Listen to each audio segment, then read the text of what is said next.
Bordered by the Red Sea and the Gulf of Aden, Yemen was once a thriving nation, an ancient crossroads of trade and commerce between Africa, Asia and the Middle East.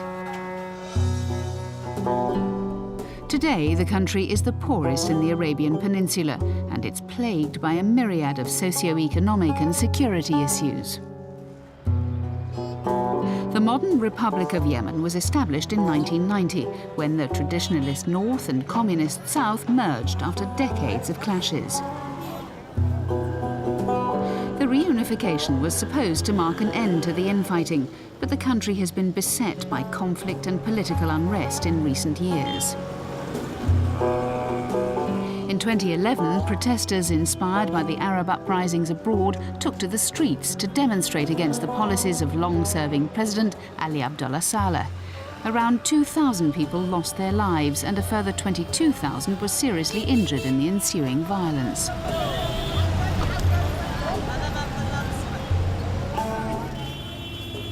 Such political instability has hit the trade and tourism industries hard, while the government's chief source of revenue, oil, is likely to be exhausted within the next decade.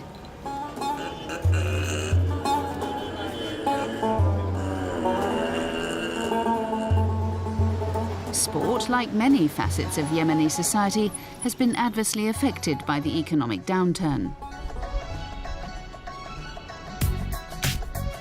Located in the capital of Sana'a, Al Ahly are one of the country's oldest and most successful football clubs. The side have won the league title a record 10 times, but they're struggling to attract the financial backing to keep their squad together. Abdullah Jabir is the club's general secretary. The Al Ahly Football Club is always hoping to achieve great success, both in Yemen and in the Arabian Gulf. But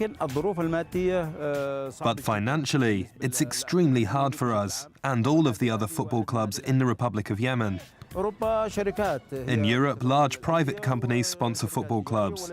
That's why they constantly improve. But here, we rely on the sponsorship we get from local shops and sports centres to pay the salaries of the players, the coaches and the staff.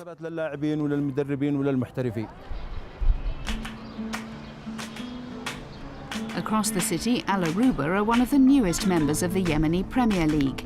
The club was founded in 2008 when two Sana'a-based teams decided to merge. Nicknamed the Red Fury, Al Aruba clinched their first league title 2 years ago, while they placed third last season.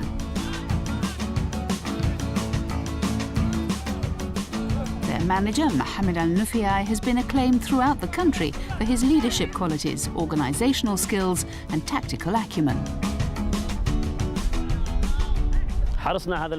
This year, we've decided to give the young Yemeni players the chance to impress, so we can build a strong national team for the future.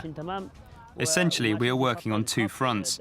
Firstly, to keep faith in the players who were here when the club was founded, and secondly, to push the youth players. But we need more money. Most of the players aren't professionals, so they have concerns about how they're going to support their families, especially if they don't have other jobs. If we had more money, we could focus on football alone, and our players would become more skillful. Although Al Aruba's chief focus is to nurture homegrown talent, their squad boasts a number of international players. In recent years, many Syrian refugees have fled the war-torn cities of their homeland to seek fresh opportunities here. The standard of football and the average monthly wage of $350 does not compare to the Syrian League as it once was, but day-to-day life in Yemen is more stable and secure. The ongoing conflict in my country has held sport back. That is why many Syrian football players have travelled to other countries to join teams and to play professionally there.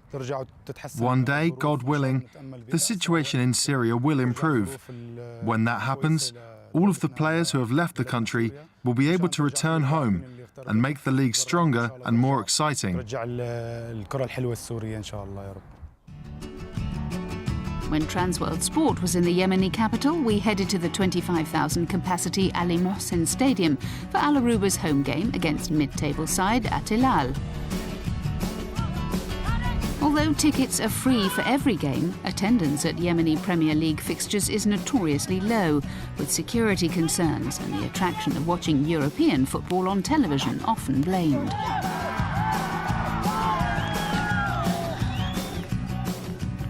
The Al Aruba supporters who have made the effort to attend the match are treated to a fine performance from their team.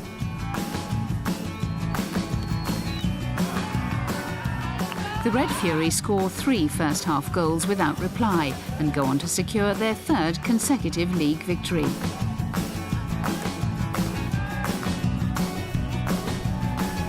The fans may be happy with their team, but they're less content with the general state of the game in Yemen. Without doubt, Yemeni football is going downhill, and those in charge at the FA are not good people. The president of the Yemen FA, Ahmad El-Essi, is a businessman. He has no time for the sport. For him, football is just a means of enhancing his status and making contacts with wealthy Arab businessmen who can help him with his Kuwaiti construction company. The Yemeni Football Association is making some changes, with new offices and a number of artificial pitches under construction. However, given the country's lowly FIFA World Ranking of 173rd, some believe it would be better to invest in human resources and improved coaching schemes. We took the fans' concerns to the president of the Yemeni FA. Every fan has the right to see their sport and their team improve. I'm aware that, at the moment, the standards fall short of their expectations. But they're wrong to direct all the blame at the Football Association and the club managers. They don't know what goes on behind closed doors and what support we get to help the players. In response to the fans, I would say that most of the Yemeni players lack the basic things they need to live, let alone to play football. We cannot help the players with all of these things, so they should not lay the blame at our door.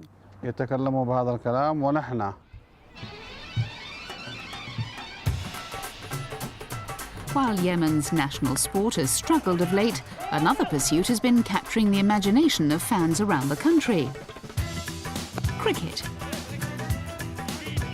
Founded in 2010, the Yemen Cricket League is a limited-over competition comprising 7 teams from across the country.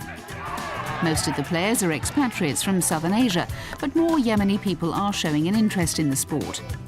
Raja Anwar al-Haq is the chairman of the Yemen Cricket Association. At the first tournament we held in Yemen, all of the players were either originally from India or Pakistan. But now we have more Yemeni people playing the sport, and around 200 fans attend each of our matches. We're also starting to attract sponsorship from Yemeni businesses. The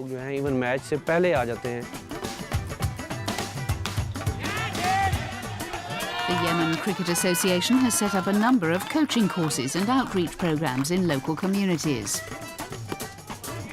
It's hoped that this initiative will actively encourage the younger generation to take up the sport. Cricket will always have to compete with football, as it has been the most popular sport here for many years. But our goal is to get more people from the Yemeni community playing cricket. Next year, for example, we're going to make it compulsory for every team to have at least 2 Yemeni players in their squad, which will help to develop the game in this country. Although cricket's popularity is increasing, football remains the principal sporting passion in a nation struggling to regain its social and economic stability.